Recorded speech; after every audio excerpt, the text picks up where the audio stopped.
Hi friends, butterfly mixer grinder అండి. దీని 3 pin top అనేది డ్యామేజ్ అవ్వడం జరిగింది. పాత 3 పిన్ టాప్ కట్ చేసి కొత్త 3 పిన్ టాప్ అనేది ఫిట్ చేయడం జరుగుతుంది.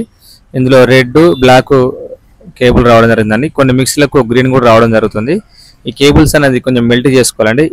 ఎన్ వస్తుందండి. సేమ్ ఎల్లుకి వచ్చేసి రెడ్ వైర్ ఫిట్ చేసుకోవాలి, ఎన్నుకి వచ్చేసి బ్లాక్ వైర్ అనేది ఫిట్ చేసుకోవాలి, పైన వచ్చేసి ఎర్తింగ్ వైర్ అనేది ఫిట్ చేసుకోవాలండి. గ్రీన్ వైర్ వస్తే 3 పిన్ టాప్ అనేది మళ్ళీ యాసిడ్గా ఫిట్ చేసుకోవాలండి.